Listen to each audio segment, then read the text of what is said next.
Welcome to Multifamily Syndication Unscripted, a show that teaches investors the truth about multifamily real estate. Your hosts, Ben Leybovich, Sam Grooms, and Scott Hollister have more than 30 years of combined experience in real estate and finance. We are active multifamily syndicators and operators, providing you with detailed and cycle-appropriate content. Absolutely no fluff. So, if you want to be smarter about how and where you put your capital to work, listen up. You will learn what works in today's market conditions.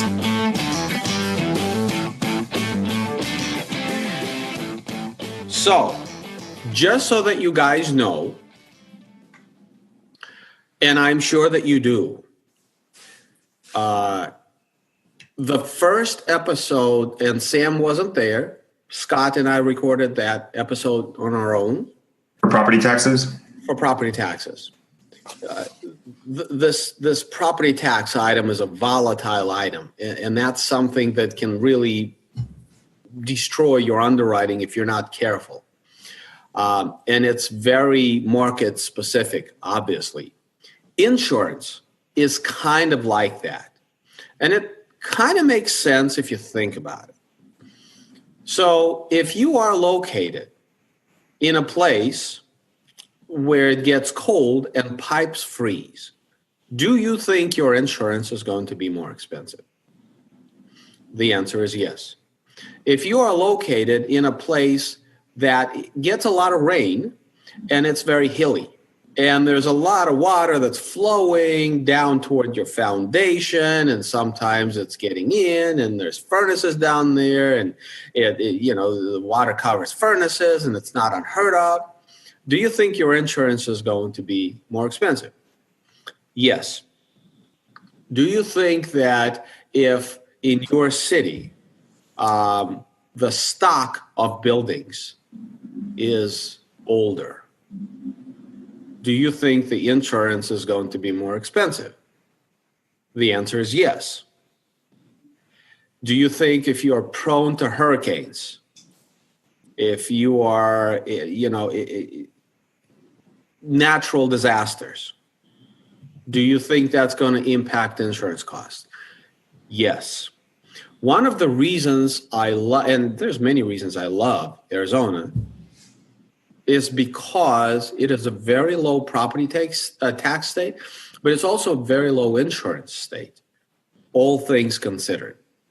I have seen, and I am paying on my property that I have in Ohio, I'm paying on the average now, pushing $300 a door for insurance in my property in Ohio. In Arizona, we can buy insurance for about $160 a door, practically 50%. Okay, this is your basic fire insurance policy. Okay, that's low. That's going to be higher in Ohio. It's going to be higher in Indiana. It's going to be higher in Texas. It's going to be higher in Louisiana. It's going to be higher in a lot of places in California. It's going to be a lot higher in a lot of places. Why is that important?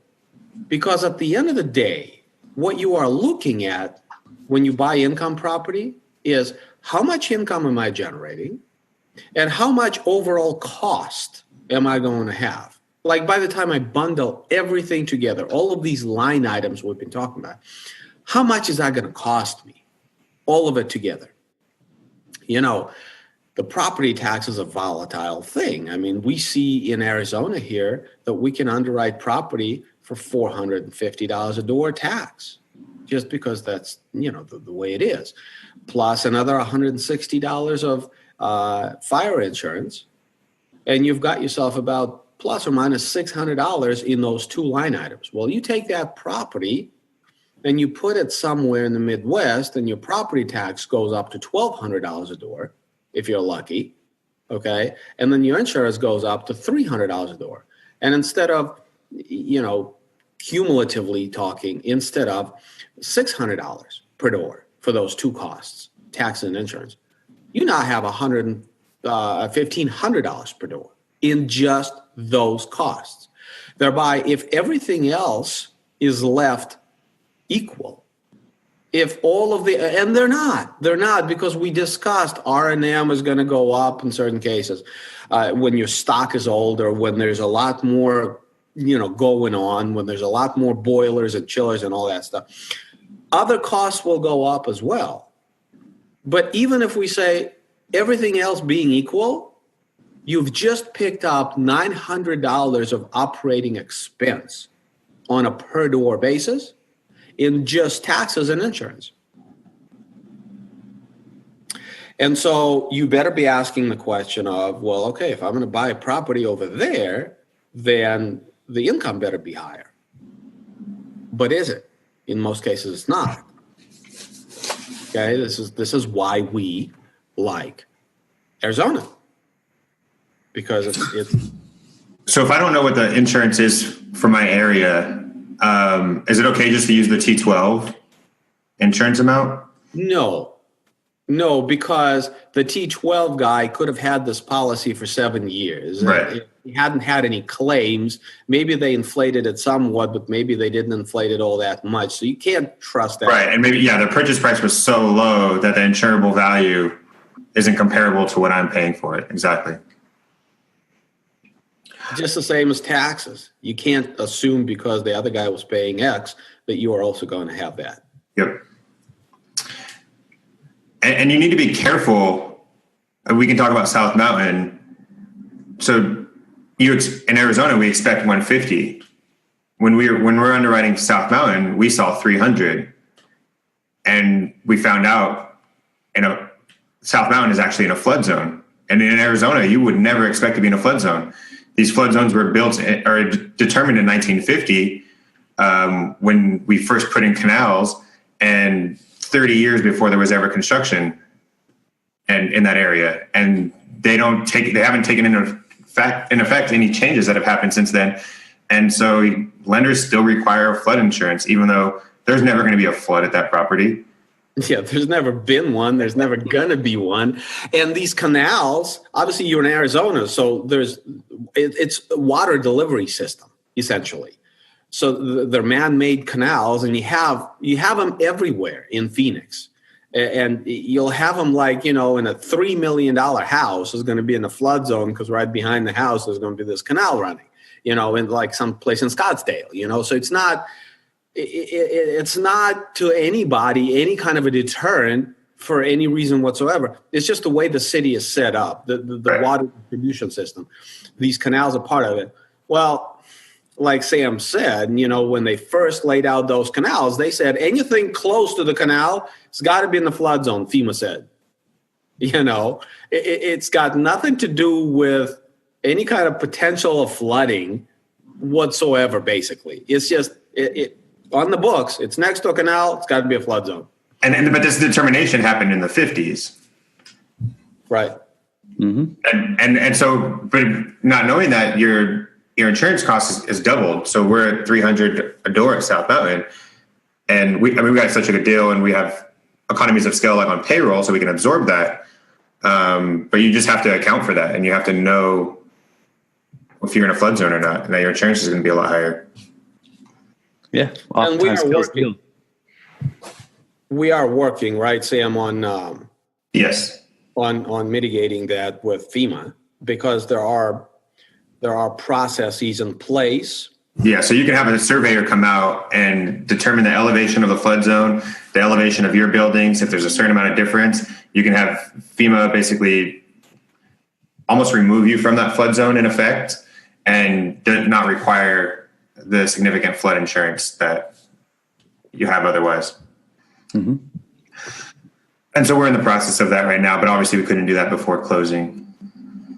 Oh, it's good. I ran into a guy at the IMN conference that specifically does that. He'll come and do everything that you just talked about. And if he's correct in having them drop flood insurance, then he'll just collect the spread that you would have paid the next year as bonus for free. Hey, hook me up with his number. I have it right behind my desk. I'm going to shoot it to you guys right after. Is he from AFR? That's one of the bigger ones. Florida? Somewhere. Cool. So I think that's all for insurance. Want to talk about marketing and promotion? Yeah, so that's an interesting one. Sam and I have a different perspective on syndication business. We don't see it as a business. We see it as an opportunistic play whenever we come up with a really intriguing opportunity. This goes back to maybe a couple of episodes ago. I was talking about how I don't really want to be vertically integrated. I don't want to run a business. I don't want to have payroll that I'm responsible for people on my end. I don't want to have to feed the machine, so to speak. And I don't want to have the moral hazard of needing to do a deal because I have people on payroll that are sitting there and underwriting deals and they have to get paid, and that are doing marketing and brochure design and whatever have you, I don't want any of that. So one of the defining characteristics of what makes Sam and I pull the trigger is that we don't buy apartment buildings, we buy stories. We buy very compelling, like, why is this going to really be attractive to both tenants, to our buyer when we're done, XYZ? Well, if there's a story, then you shouldn't have much expense in marketing, because that's essentially what a story is. The story itself is going to drive your market. It's going to position your asset a leg above competition so that you don't have to spend dollars to drive people there. And this is structural to us. You can almost look at, and in fact we have, look at property and say, we don't want it. And it just so happens marketing would be through the nose on that property. Well, the reason the marketing is going to be high is the same reason we don't want this property. It's got with what it is, where it is, there's deficiencies in it. To get people in it, we would have to spend a lot of money in marketing. And if you only think about numbers, then fine. If you can absorb the numbers, then you wouldn't have a problem with it. Then you're in the business of buying apartment buildings. Then you've got a building just like every other building, just like every other owner, and you're competing for that stuff. We don't want to do that. We practically, like Sam, we never talked about this, but it's almost like I want to buy buildings that don't require marketing budget, because for what they are and where they are and what we're going to do with it, it's not going to need a marketing budget. Right. And we have kind of talked about it. When we look at a property that's not on a main road and the side road, we immediately kind of discount that property. You're going to have to spend a lot more on marketing because you don't have all that main road visibility. The two properties we've bought here in Phoenix just have a ton of visibility. I mean, one's on Baseline, which is the busiest road in all of Phoenix, right on 100 feet of frontage right on the road. And then the other one's right on the same street as Grand Canyon University. You have all 20,000 students going.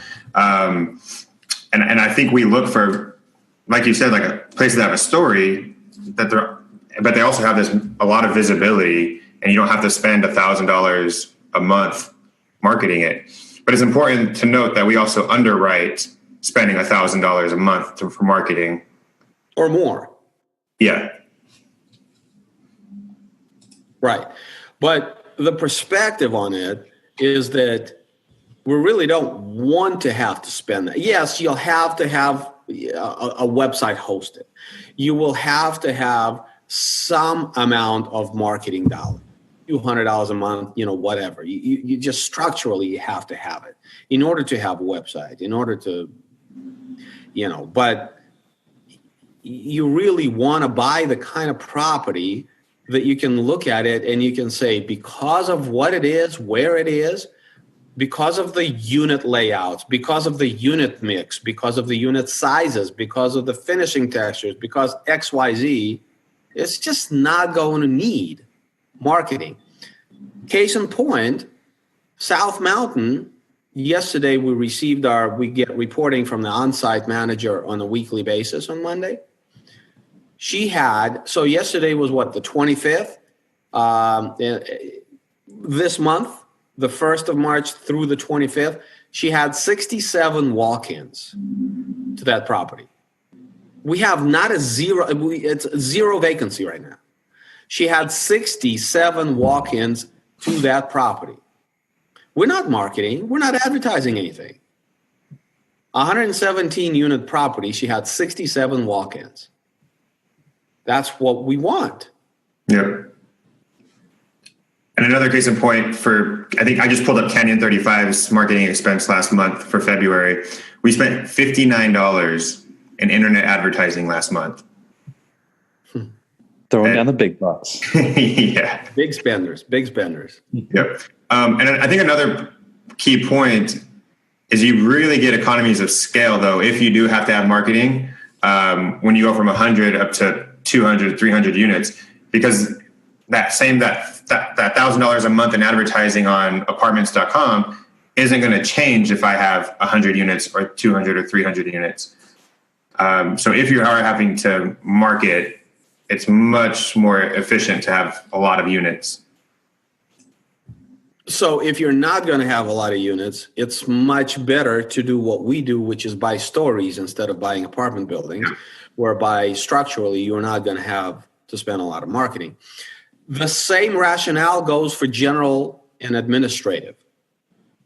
So let's talk about general administrative, because that's the other line item for this this podcast. So G&A, think of it as office expenses for the most part. Think of it as office expenses. And, you know, whether you have 200 units or you have 100 units, I mean, you got to buy a little more paper, you got to buy a little more ink, you got to, you know, but you still need one fax machine and you still only need one copy machine and you still only need one computer in the office and you still only need one internet connection, one telephone service. So you can see how the economies of scale make sense. So what do we have in our underwriting typically for these line items? So for marketing, we usually do about 125 per door per year. Right. General and admin, about 400. Right. Insurance, like you said, 155 is what we had for Silvertree. Right.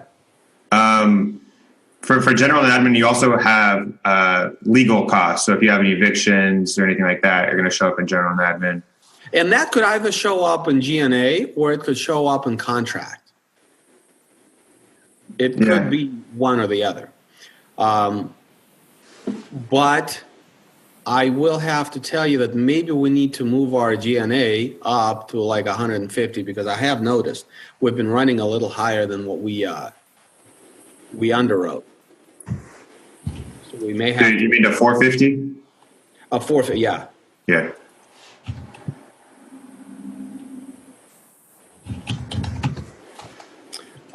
Okay, the only other line item, and it's a difficult line item, utilities. It's difficult because I think as part of this conversation, we have to talk about master metered properties and how you go about that. Okay, so one, utilities are obviously property specific. So in this case, you are relying on T12 to look and see what the utilities are running. T12 or even T24 if you can get your hands on it. Couple of things to understand.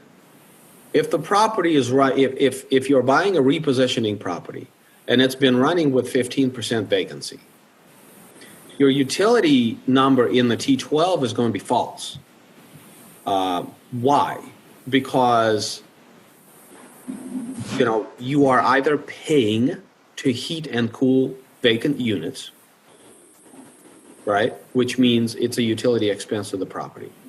Or if you have a general expense, a property-wide expense, it may be lower than it should be because you've got 15% vacancy, which means there's fewer units, fewer residents using services. So maybe you can afford to have trash pickup, twice a week. Instead, if the property was fully occupied, you'd need trash service 3 times a week because there'd be a lot more people living there. Same may be true with other costs.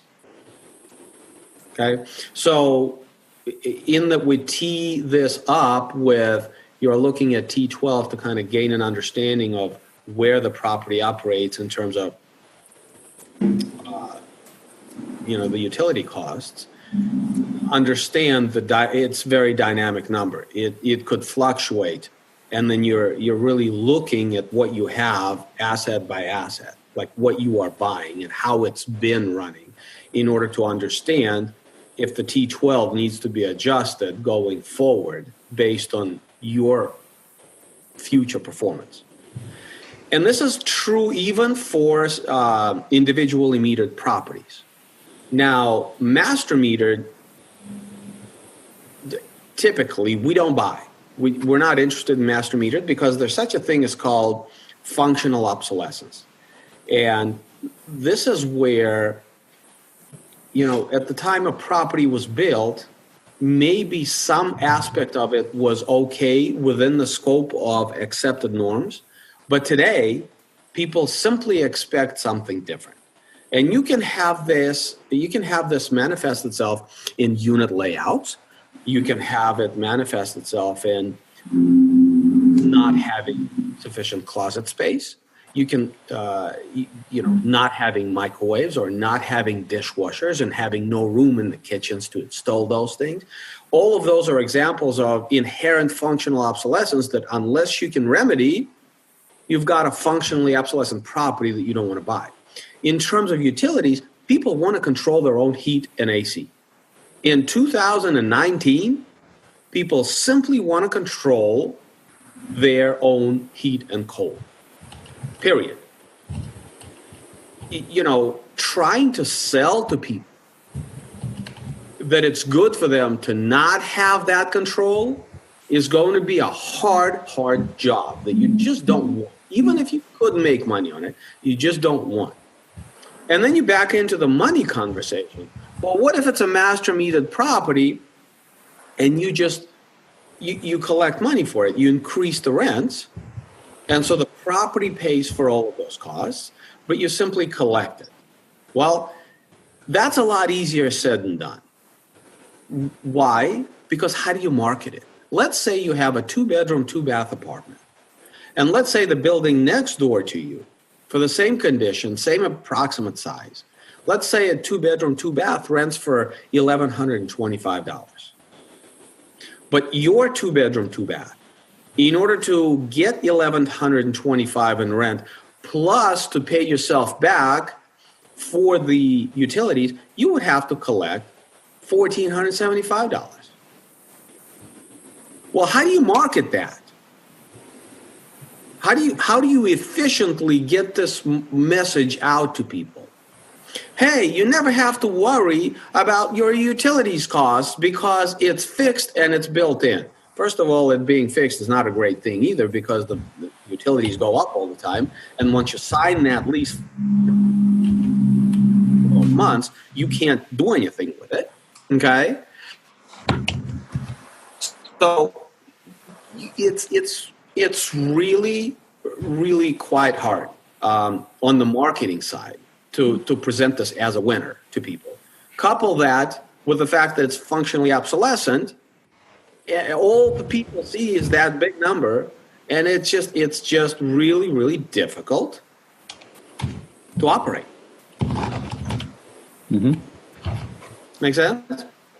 So utilities is kind of it's kind of like property taxes. It's very difficult to give you like a scope of where it should be. Like in Phoenix, we'll see everything from $800 to $1,200 per door that falls within reason. So call it $1,000 on the average. That would be reasonable to run here. But that could be vastly different where you are because the water is more expensive or electric is less expensive or what have you. One thing to look out is if you notice that your water is out of your general range, you could have a leak. And that's a pretty big indicator that there's some kind of leak on the property. So you want to look at the property and know what's usual and consistent with your area to see if anything's out of norm. Absolutely. All right, Ben and Sam, we made it. Finally, it only took us, halfway through to get a name. And another Sam's halfway still wearing the same T-shirt that he wore in the first episode. Good thing This is the same day. We did this all in one day. Yeah, no, we really didn't. I can smell him from my house in Chandler. I can smell, because it's literally the same T-shirt. Actually, I can smell both of you because your beard, forget it. Ben, oh Ben. So what did we talk about? We've talked about revenue, which consists of rents, other income, your RUBS, and then your economic loss.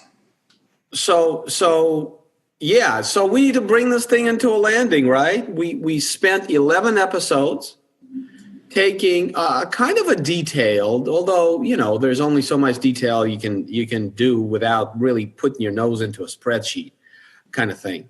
But let's walk this backwards, and let's just kind of paint the big picture. Take 5 minutes. So we talked about rents. We talked about how important rents are, because that's the beginning and the end of everything. Where are the rents going to be when we're done doing what we're doing? So we figure out a rent number and we put it at the top line, but then we have to discount it for certain things called economic losses. We talked about LTL, loss to lease. We talked about the physical vacancy. We talked about concessions. We talked about bad debt or credit loss. We talked about non-revenue units. So those are all kind of bad drags on your gross potential or gross scheduled income, that by the time you kind of allocate or predict or acknowledge that you're going to have those economic losses, then you end up with something called effective income. Then to that, we add our utility income, and we add some of the other income to that. And we also talk about the importance of getting your rents right. I mean, we talk about the insensitivity analysis, and you could be off on a lot of other stuff, but if you're off on rents, it's a huge impact to your returns. Right. And the fact is, we're buying a flip, which means we got to sell more for more than what we're paying for. And the fact is, and we talked a lot about this, is that an income property, generally speaking, rent pegs or income, I should say, pegs the valuation. Most of your income is going to come from getting those rents correct. So if you don't have your rents correct, you've got a big problem. But by the time you add your utility income and your other income into the equation, you arrive with your effective gross income expectation. And now we have to subtract the operating costs. And in the operating costs, we had a show on taxes, property taxes. We discussed insurance. We discussed repair and maintenance, R&M. We discussed general administrative. Contract services. G&A, yes. We discussed contract services. Payroll. Talked about payroll. We talked about management. And we talked about utilities. And marketing. And marketing. And those line items constitute basically every line item that you would want to account for, would need to account for in the life of a multifamily property. Now, there's also something called CapEx, capital reserve, capital expense, all of that stuff. We're going to discuss that. We're going to tackle that. That's a big topic. We're going to tackle that in season, either 2 or 3. We haven't decided yet, but we're going to be talking about that later. But once we have our income, we subtract our expenses, we arrive at our net operating income. And with that, gentlemen, I think we need to call an end to season 1. And one point I wanted to make about operating expenses is just they're very specific to your area, to your submarket, to your property, to where your property is on the road. And you just really have to be mindful of that. You can look at averages from your PM, from sources like IRM. but you're really going to have to go down to the property level too to get some of these. So, well, that's the essence of underwriting, I think. Yeah. You start with the averages, and you don't assume that you can do any better than the averages. And I think fundamentally, like, last time I underwrote a property, I called Sam and I said, dude, I'm coming up with like $3,900 per door of operating cost. I said, there's no way. There's just, we got to hit at least 42, 43. I just don't believe this number, but I'm going through these line items. It's like everything seems to be right, but I'm not trusting that number. So I'll say something here. You go to you start with the averages. You should know for this vintage, for this mechanical setup, for this unit count, in this location, in this submarket, what it typically costs to run property. You should know that. You should have this data. And it's very location specific and property specific and vintage specific and all that. You start there. You underwrite the averages. The only way you change the average, in my book, is to the upside. You say it's going to cost you more. I think it's irresponsible for you to say you're going to run it for less than what the average in the submarket is. That scares the shit out of me when people do that. And when I do it, when I come out with a lower number than what I know I expect, then I call Sam and I'm like, where am I making a mistake? Because this isn't right. This shouldn't be. I'm not comfortable with that. I'm not going to my investors with that. I'm not going to a banker with that. Well, and even if there isn't a mistake, we still inflate it, and we're going to get it up to 4,200, 4,300. Yeah, and that's a separate conversation of what it costs per door to run. We didn't really touch on this. We should have a show where we look at some of the averages, we look at some of the reporting out there, and we see what the average cost of running property is in Phoenix versus Cincinnati versus, Houston versus, whatever. Just to give you guys the big Right. picture. We'll do a podcast later on that kind of does that. Okay, walks you through all that. But with this, we've talked about the income, we've talked about the OpEx. You arrive at the net operating income. We haven't touched anything on strategic approach to underwriting. We haven't really talked about, yes, we mentioned it's a flip, but what does it really look like in terms of... Yeah, and so there's a lot we haven't talked about. I think next season we want to cover is like rehab costs, your closing costs, deposits, reserves, your financing options, using growth rates to come up with a pro forma, putting everything in together into an IRR model and a pro forma, going through due diligence, LOIs, making offers. So I think we have a lot to cover next season on this. But it all starts with finding a deal that makes sense, you guys, which is why we started here. Because if you don't have a concept of what's your income going to be, what's your expenses going to be, if all you know is 50% rule, you've got some problems. So we're trying to educate you along those lines, okay? And trying to get your mind to think in the right direction. Yeah. So this was the starting off point. And now in season 2, we're going to dig into some more of the mechanics, some more of the specifics around all of this. This is the Multifamily Syndication Unscripted. We thank you so much for joining us. My name is Ben Leybovich. I'm joined by my partner, Sam Grooms and Scott Hollister. It's been a real pleasure to put this together for you guys. We're enjoying the process, and we'll look forward to season 2, putting a lot more content out for you. Thanks so much. Have a great day. Thanks so much for listening to this episode of Multifamily Syndication Unscripted with your hosts, Ben, Sam, and Scott. If you enjoyed today's episode, please leave a review and subscribe, and we'll catch you next time on Multifamily Syndication Unscripted.